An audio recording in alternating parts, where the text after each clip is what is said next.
Bapak saudara makan Allah. Kemudian apa kata Nabi ya? Kalau tadi 40 hari, maka nanti Dajjal itu keluarnya berapa hari? Juga 40 hari.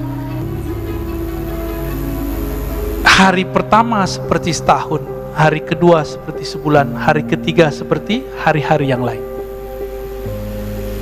hari seminggu gitu. Itu di total 40 tahun rasanya 40 hari di zaman Nabi Musa sama 40 hari puncak dia khurujnya keluarnya sampai kemudian turun Sayyidina Isa. Jadi Nabi Isa ini luar biasanya apa? Kalau Dajjal datang ke suatu tempat lalu dia dengar ada Nabi Isa, dia kabur Pak, karena dia pernah membunuh Nabi Isa nggak mati-mati, ternyata diangkat ke langit. Berarti takutnya Dajjal dengan siapa? Nabi Isa. Tapi Nabi mengatakan apa? Inni qad haddastukum 'anid Dajjal hatta khasyitu alla ta'qilu ya. Kemudian fawallahi inna rajul la ya'tihi wa yahsibu annahu mu'min. Demi Allah, kalau Dajjal ada, nanti orang beriman datang kepadanya, bertemu dia masih mengira dirinya beriman padahal dia sudah kafir. Fayattabi'uhu mimma yub'ats bihi minasyubahat. Karena dia lapar. Tadi berapa tahun? 3 tahun masa paceklik. Saya nggak tahu tahunnya kapan ini. Tapi Bapak hitung aja, ini perkiraan loh Pak ya. Negara kita mulai nggak bisa gaji PNS-nya. Nah itu berarti udah deket tuh ya. Mikir-mikir mau masuk CPNS tuh. Ini kabar takutnya loh Pak ya, kabar segernya nanti ada lagi. Kabar gembiranya ada juga Pak. Ini kabar menakutkan nih. Ketika negara sudah nggak sanggup. Ini kan beritanya negara kita coba adem-adem, tapi tetap saja beritanya kan nggak adem. Udah kolep Pak ini. Negara udah nggak sanggup bayarin rumah sakit, hotel, udah nggak sanggup. Vaksin lagi nih, nggak sanggup udah. Ditambah ada politikus, tikus yang menari di atas penderitaan vaksin ya. Kita sebut aja mereka tikus ya, nggak usah politikus.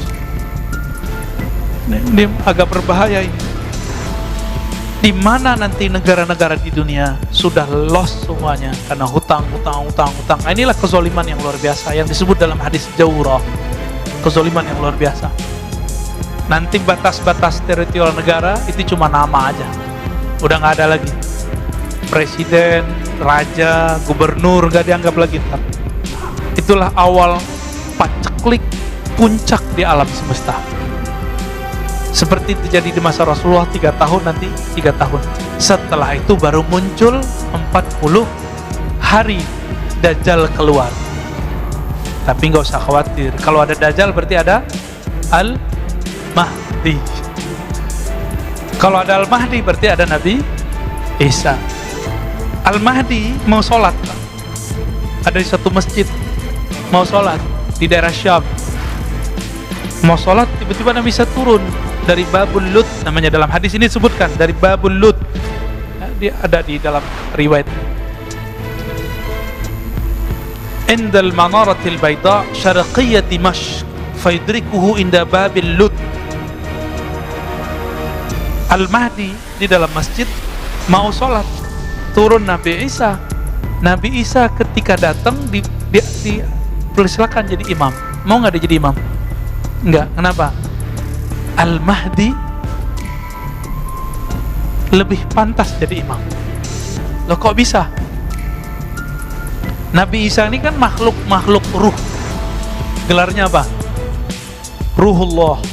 Gelarnya Nabi Isa. Karena dia nggak ada bapaknya Pak. Maka tidak ada campuran syahwat dalam dirinya. Ini Nabi Isa. Nabi Isa ini kalau memandang sesuatu yang terlihat bukan fisik, yang terlihat batin Bapak ini isinya apa? Al-ulama warasatul anbiya. Ulama pewaris para nabi. Ulama ini pewaris Nabi A, Nabi C, Nabi B. Tapi ada satu waris yang belum lengkap kecuali Imam Mahdi lah pewarisnya yang lengkap. Nabi Muhammad sallallahu alaihi wasallam. Jadi Nabi Isa, ini rahasianya nih di hadis tadi, hadis Bukhari Muslim itu. Kenapa beliau nggak mau jadi imam?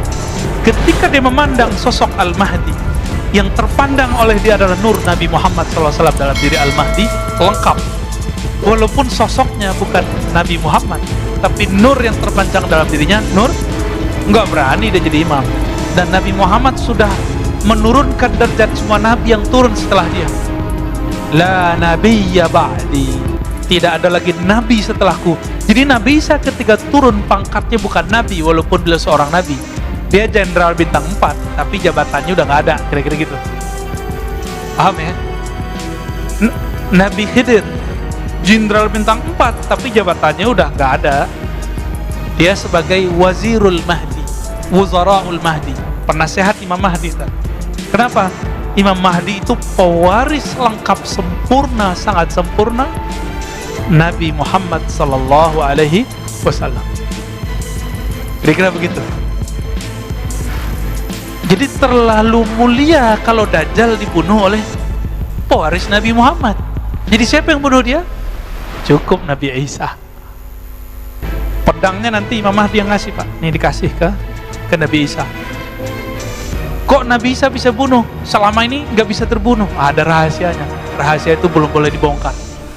Ya, ada di beberapa kitab disembunyi-sembunyikan, ya, nyempil-nyempil ada. Kenapa? Dajjal yang sangat sakti mandraguna itu tidak terbunuh-bunuh, nggak mati-mati. Ada rahasia dia dan ada kelemahan dia. Nah, itu rahasianya dipegang oleh mereka, ya, para aulia-aulia Allah itu. Jadi kita sabar-sabar aja, Pak, ya.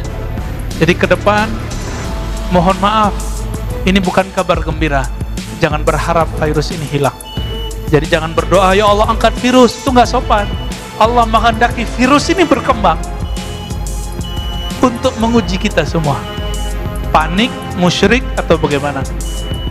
Semoga kita nggak panik, semoga kita tidak musyrik. Nanti tambah ke depan tambah sulit, Pak, tambah sulit, tambah sulit.